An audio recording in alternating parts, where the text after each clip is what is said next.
آئے میرے ساتھ شامل ہوں جب میں اپنے آپ کو ہر ممکن طریقے سے بہتر بنانے کے لیے 30 دن کا چیلنج قبول کرتا ہوں۔ دیکھتے ہیں کہ کیا میں اس چیلنج پر قائم رہ سکتا ہوں۔ خود کو بہتر بنانے کا تصور بہت سنا جاتا ہے، مگر حقیقت میں اس کا کیا مطلب ہے؟ میرے نزدیک خود کو بہتر بنانا اس بات کا اعتراف ہے کہ ہمیشہ ترقی کی گنجائش موجود ہے، ہمیشہ کچھ ایسا ہے جسے ہم بہتر کر سکتے ہیں، اور ایک شعوری کوشش کرنا ہے تاکہ ہم اپنے بہترین روپ میں ڈھل سکے۔ یہ ذاتی ترقی اور خوشی کے لیے بہت ضروری ہے، کیونکہ جب ہم اپنی بہتری پر توجہ دیتے ہیں تو ہم نئے تجربات، مواقع اور تعلقات کے لیے خود کو کھول دیتے ہیں۔ ہم میں سے اکثر نے تبدیلی کی خواہش کی ہے، مگر کبھی کبھی ہم اس کی طرف قدم بڑھانے میں ناکام رہتے ہیں۔ خود کو بہتر بنانے کی راہ میں بہت سی رکاوٹیں آتی ہیں، جن میں سے ایک سب سے بڑی ہے التوا۔ ہم نئی ڈائٹ یا ورزش شروع کرنے میں اس لیے التوا کرتے ہیں کیونکہ ہم کہتے ہیں کہ میں تیار نہیں ہوں، میرے پاس وقت نہیں ہے۔ ایک اور بڑی رکاوٹ ہے ناکامی کا خوف۔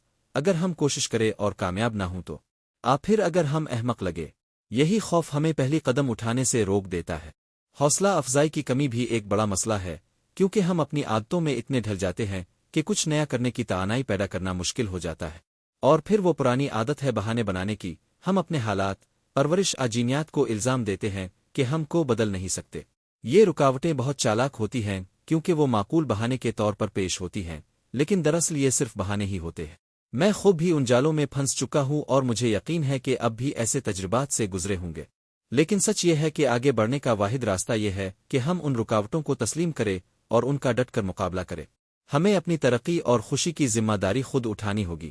تو ان رکاوٹوں سے کیسے آزاد ہو کر خود کو بہتر بنانے کی راہ پر گامزن ہوا جائے؟ میرے لیے یہ شروعات سمارٹ اہداف مقرر کرنے سے ہوتی ہے، یعنی اپنے اہداف کو مخصوص، قابل پیمائش، حاصل کرنے کے قابل، متعلقہ اور وقت کے پابند بنانا۔ یہ حیران کن ہے کہ ایک واضح سمت اور فوکس ہمیں کتنی تیزی سے تبدیلی کی طرف لے جا سکتا ہے۔ ایک اور اہم حکمت عملی ہے ترقی پسند سوچ اپنانا، جس کا مطلب ہے کہ ہم یہ تسلیم کریں کہ ہماری صلاحیتیں اور ذہانت میں اضافہ کیا جا سکتا ہے اور ہم کوئی جامد ہستی نہیں ہے۔ یہ چیلنجز کو قبول کرنے اور ناکامیوں کو ترقی کے مواقع سمجھنے کا نام ہے، بجائے اس کے کہ وہ ہماری خودی کے لیے خطرہ ہوں۔ صحت مند عادات اپنانا بھی بہت ضروری ہے۔ یہ ان معمولات اور رسومات کو پیدا کرنے کے بارے میں ہے جو ہمارے اہداف کی حمایت کرتے ہیں، نہ کہ ان کو روکتے ہیں۔ خود کو بہتر بنانے کی سب سے طاقتور حکمت عملیوں میں سے ایک ہے ذمہ داری کا احساس۔ میرے لیے اس کا مطلب ہے کہ میں اپنے اہداف اور ترقی کو کسی دوست سرپرست کے ساتھ باندھتا ہوں جو مجھے مزید متحرک رہنے اور راستے پر قائم رہنے میں مدد دیتا ہے۔ ذاتی ترقی پر کتابیں اور مضامین پڑھنا بھی میرے لیے ایک تبدیلی کا باعث رہا ہے۔ کبھی کبھی ایک نیا نظریہ خیال ہی تبدیلی کی چنگاری بجاتا ہے۔ میں آپ کے ساتھ اپنی ایک ذاتی کہانی بھی شیئر کرنا چاہتا ہوں جو خود کو بہتر بنانے کی طاقت کو واضح کرتی ہے۔ چند سال پہلے میں ایک مشکلات کے جال میں پھنس گیا تھا۔ میں اپنی نوکری، اپنے رشتوں اور اپنی زندگی کی سمت سے ناخوش تھا، لیکن ایک دن میں نے فیصلہ کیا کہ میں اپنی زندگی کا کنٹرول سنبھال گا۔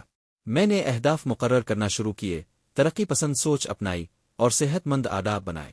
یہ آسان نہیں تھا، لیکن آہستہ آہستہ میں نے تبدیلیاں محسوس کرنا شروع کر دیں۔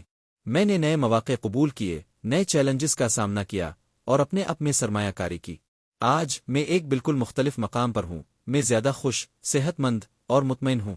میں یہ نہیں کہہ رہا کہ یہ سفر آسان رہا ہے، میں نے ہر چیز جان لی ہے، مگر میں جانتا ہوں کہ خود کو بہتر بنانا ایک سفر ہے، کوئی منزل نہیں۔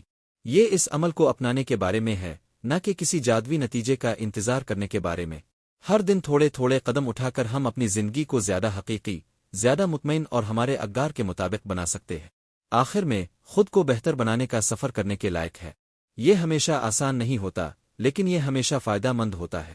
یاد رکھے، آج ہم نے جو حکمت عملیہ بیان کی، سمارٹ اہداف مقرر کرنا، ترقی پسند سوچ اپنانا، صحت مند عادات بنانا اور ذمہ داری کا احساس پیدا کرنا، یہ صرف وہ اوزار ہیں جو آپ کو شروعات کرنے میں مدد دے گے۔ سب سے اہم بات یہ ہے کہ آپ عملی قدم اٹھائیں اور اس شخص کی طرف بڑھیں جو آپ بننا چاہتے ہیں۔ دیکھنے کا شکریہ۔ میں آپ کی رائے سننا چاہوں گا کہ آپ کے لیے کون سے خود کو بہتر بنانے کے ٹپس مؤثر رہے ہیں۔ اپنی رائے کمنٹس میں ضرور شیئر کریں، اور اگر آپ مزید جاننا چاہتے ہیں تو میری اگلی ویڈیو ضرور دیکھیں جو مائنڈفلنس اور میڈیٹیشن پر مبنی ہوگی۔ اگلی ویڈیو تک خدا حافظ۔